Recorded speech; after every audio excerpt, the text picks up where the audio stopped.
All right, everyone. So I'm going to do a quick video on de Moivre's theorem and the idea that we talked about, how you can manipulate complex numbers in Euler's form and use that to easily find roots and powers of complex numbers.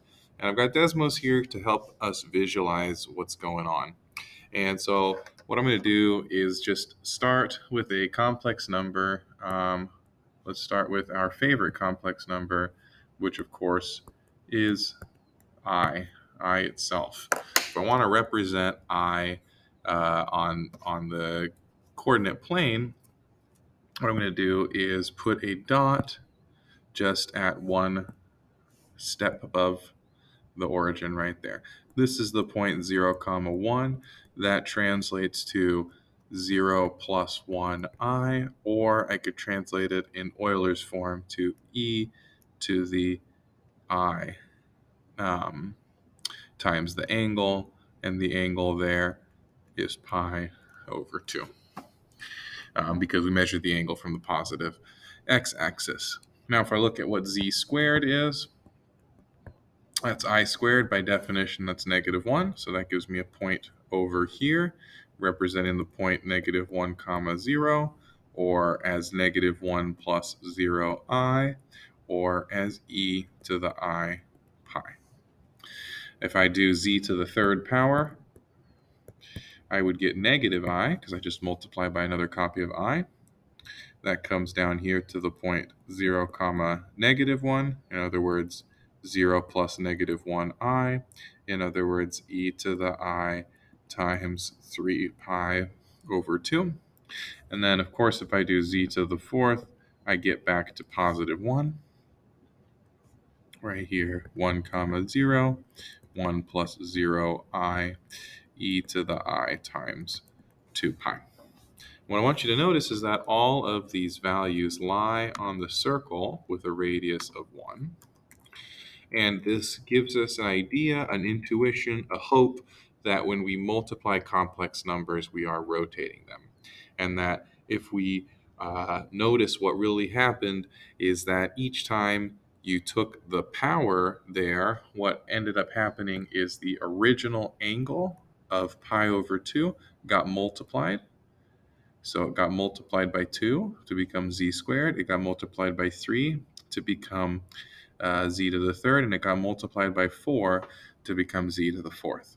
And so that right there is one part of de Moivre's theorem, that when you take an angle and you raise the complex number with that angle to a power, then you are just multiplying the original angle by whatever power you chose. So that's part one of de Moivre's theorem. Now part two, and so part one of de Moivre's theorem is just that z to the n will have angle theta times n, where z has the angle theta. Sometimes people might talk about the argument of it as the angle. And so that's all I'm saying for this first thing. I didn't prove it to you, but I just gave you a little bit of an intuition. The proof is very basic. If you say that z is e to the I theta, then you can immediately see that z to the n is e to the I theta raised to the nth power, and you can multiply power by power to get I times n theta. So we've proved the very first part of de Moivre's theorem. The second part is, let's just take an arbitrary complex number. I'll just make one up. Let's take this one right here, 2 comma 2, in other words 2 plus 2i. And if we call this our original z, we can see that this has a radius, a distance from 0 of 2 squared plus 2 squared, so the square root of 8. If you prefer, you can write that as 2 root 2. And then if I take that to the second power, I need to find the theta. The theta there is pi over 4, because it's right here at a 45-degree angle. So the theta is pi over 4.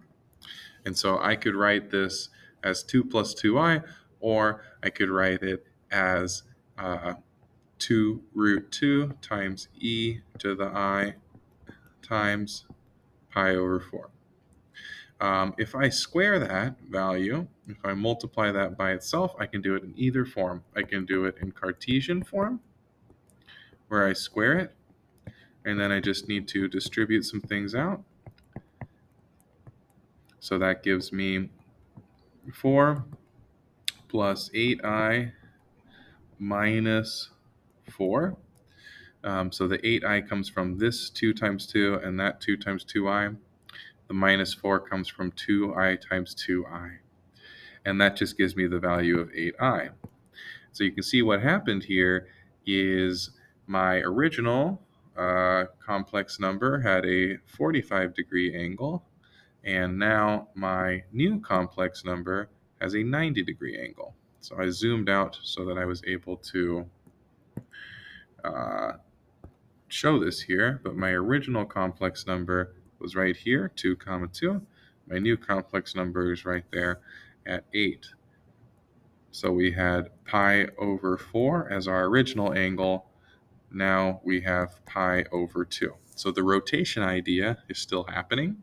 And the nice thing is that our new r is equal to 8. This is the r of the second z value.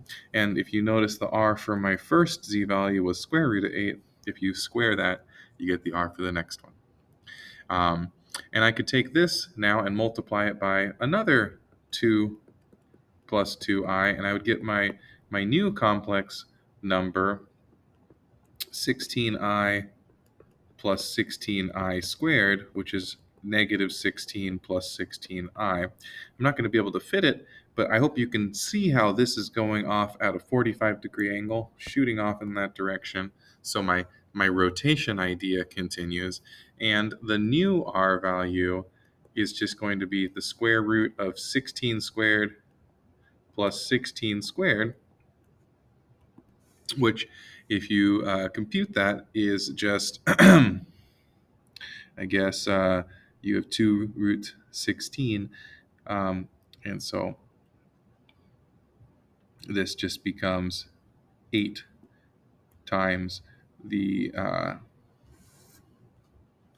2 root 16 becomes 16 times the square root of 2.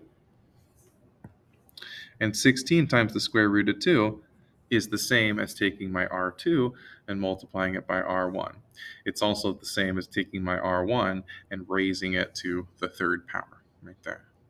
So what I'm trying to get across is that the rotation happens and the r value continues to multiply by itself.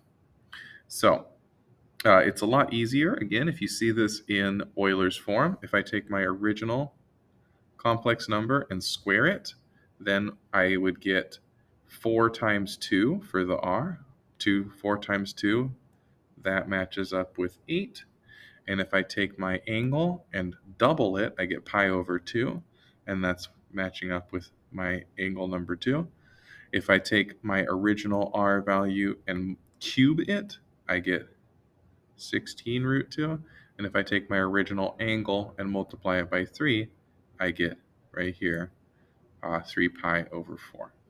So this was a little bit sloppy, but the general idea behind de Moivre's theorem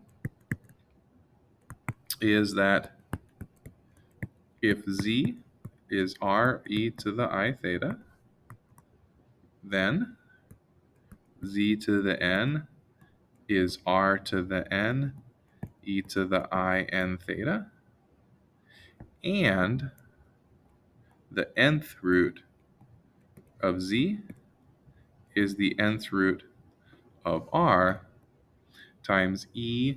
And then be careful here, because it actually turns out to have several different solutions here. So we go I, and then we take theta plus 2 pi k over n. And k is an integer. And the whole idea with that is that You can always add a full circle and return to the same value on the circle, and that there are multiple roots for each complex number.